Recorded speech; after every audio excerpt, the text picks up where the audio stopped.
The plumber finished checking my basement and came back upstairs pale and shaking. "Get your things and get out of this house immediately. Don't tell your children anything." I stared at him confused until he opened his folder and showed me photographs that made my blood run cold.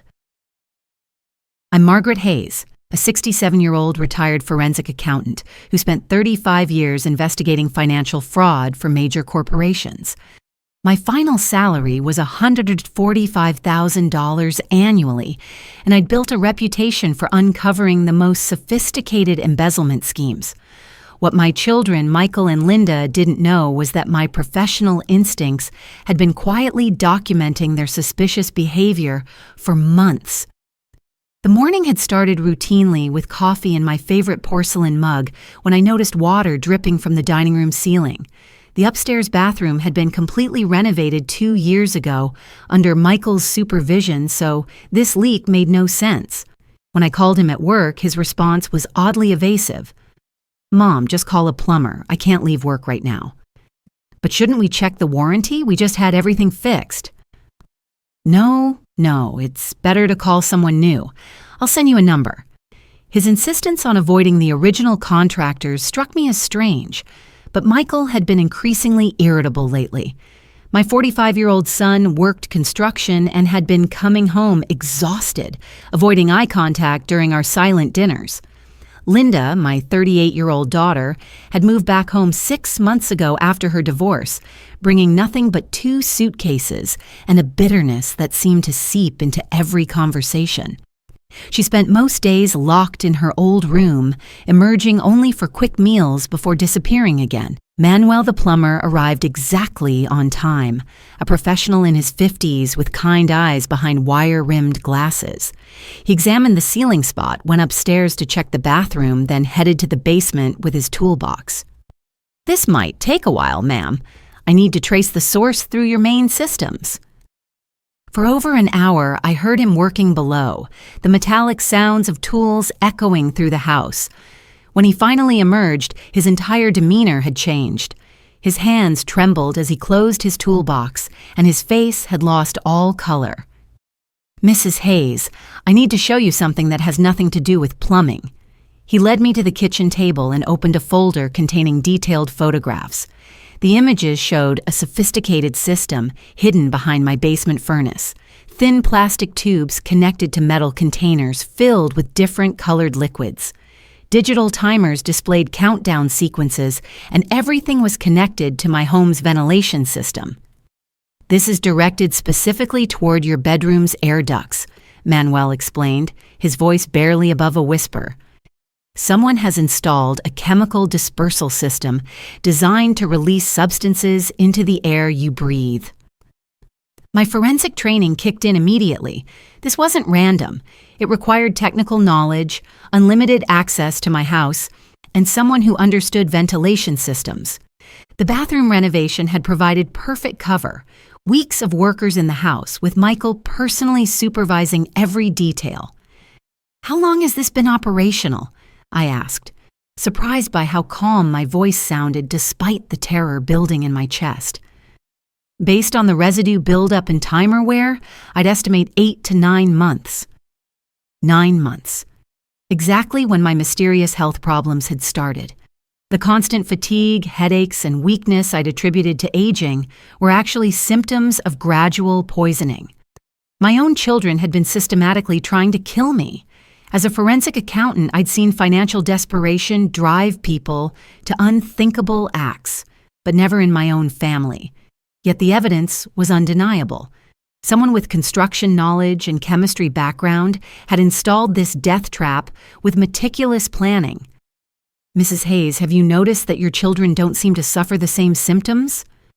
The question hit like a physical blow.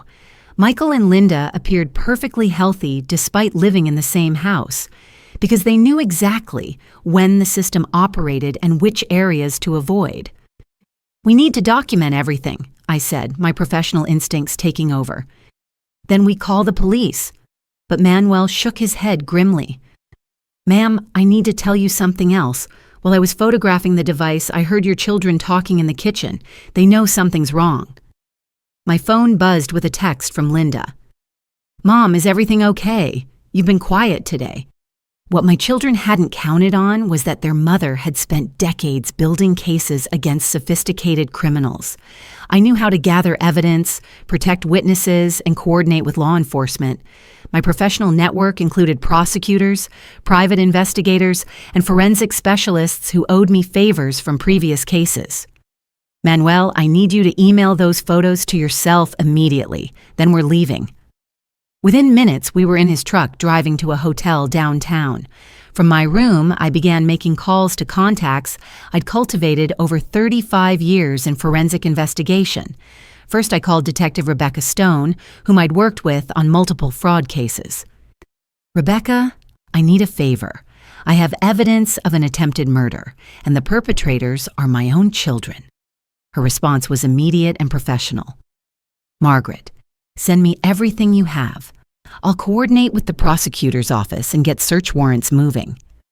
Next, I contacted Dr. James Wright, a toxicologist from my corporate consulting days. "Jim, I need an emergency analysis of chemical residue samples. This is life or death." Within 2 hours, my professional network was mobilized. Dr. Wright confirmed the substances were a cocktail designed to mimic natural aging symptoms while gradually shutting down vital organs. Detective Stone had secured warrants for my house and my children's financial records. The financial investigation revealed the motive immediately. Michael owed $127,000 in gambling debts to loan sharks who had escalated to physical threats. Linda's divorce had left her with nothing after her husband's attorney documented extensive infidelity. Together, they stood to inherit over $800,000 from my life insurance, savings, and property value. But they had made one critical error: underestimating their mother's professional capabilities. My will contained a clause I'd added years ago. Any beneficiary involved in suspicious circumstances surrounding my death would forfeit their inheritance entirely. As a forensic accountant, I'd seen too many families destroyed by greed to leave such vulnerabilities unprotected. While police prepared their raid, my phone rang. It was Michael. "Mom, you need to come home right now. We're worried about you." His tone had shifted from concerned son to something far more sinister. In the background, I could hear Linda whispering urgently. "I'm fine, Michael, just running errands." "The plumber told us you were asking strange questions about ventilation systems. Why would you do that unless you suspected something?" They had put the pieces together faster than expected. Their next move would be to eliminate the evidence and accelerate their timeline. "Where are you staying?" Linda's voice came through the phone, cold and calculating. "We know you're not at any of your usual places." That's when I realized they had been monitoring my movements far more closely than I'd understood. Every routine, every habit, every location I frequented. They had studied it all as part of their systematic plan, but I had advantages they couldn't have anticipated. 20 minutes later, my phone buzzed with a text from an unknown number. "Mrs. Hayes, we know you're at the President Hotel. Come down to the lobby or we'll come up and get you." I called Detective Stone immediately. "They've found me and are making direct threats. Execute the warrants now." "Already in motion, Margaret. Officers are en route to your location and the house simultaneously." What followed was a coordinated law enforcement operation that would have made my former corporate clients proud. Police arrested Michael and Linda in the hotel parking lot where they'd been waiting with a syringe containing a concentrated dose of the same chemicals they'd been using to poison me gradually. The basement search revealed not just the poisoning device, but detailed logs of my symptoms, chemical calculations in Linda's handwriting, and a timeline projecting my death within 6 weeks. They had documented everything like a scientific experiment, tracking my decline with clinical detachment. During interrogation, both children maintained their innocence until confronted with the overwhelming evidence. Michael broke first, admitting the gambling debts had reached a point where loan sharks were threatening to kill him. Linda's confession revealed the chemistry knowledge from her college studies and her calculation that slow poisoning would appear natural to any medical examiner. The trial lasted 3 weeks and became a local sensation. Prosecutors presented a case built on the solid foundation of evidence my professional network had helped compile. Financial records, toxicology reports, surveillance footage, and most damning of all, the handwritten logs tracking their mother's systematic poisoning. Michael received 25 years without parole. Linda got 20 years with possible parole after 15. Their appeals were denied when additional evidence emerged showing they'd researched my life insurance policies and estate planning in detail months before beginning their murder plot. The financial consequences were immediate and devastating. Both lost their homes to legal fees and civil judgments. Michael's gambling debts remained unpaid, meaning he'd destroyed his life for nothing. Linda faced bankruptcy while serving her sentence, but the deepest satisfaction came from an unexpected source. During the investigation, prosecutors discovered that my children had been planning to claim I developed dementia, using my gradual poisoning symptoms as evidence of mental decline. Their backup plan involved having me declared incompetent so they could control my finances immediately rather than waiting for my death.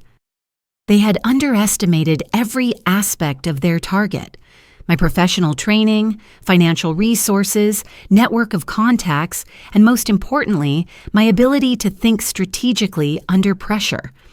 They saw a lonely widow who could be slowly murdered without anyone noticing. Instead, they encountered a forensic accountant who had spent decades catching people exactly like them. Today, I live in a secure condominium in a different state, surrounded by neighbors who appreciate my professional background rather than viewing me as a financial opportunity. The sale of my family home, combined with the insurance settlements from the attempted murder, has left me more financially secure than ever. Manuel, the plumber who saved my life, has become a dear friend.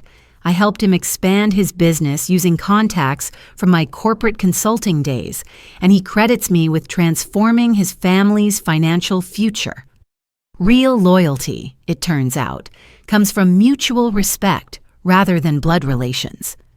Sometimes people ask if I miss my children. The honest answer is that I miss the people I thought they were, but I never actually knew the people they really were. The children I raised wouldn't have spent months calculating the best way to murder their mother for inheritance money. Those people were strangers who happened to share my DNA. My professional instincts had been correct from the beginning. When something doesn't add up, investigate deeper.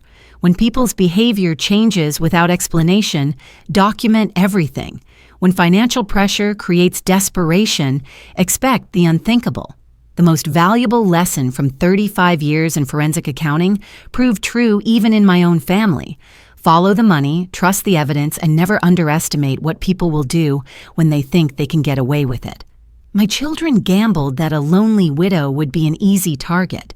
Instead, they encountered a professional investigator who knew exactly how to turn their systematic murder plot into systematic justice. Sometimes the best revenge is simply being better at your job than criminals are at theirs.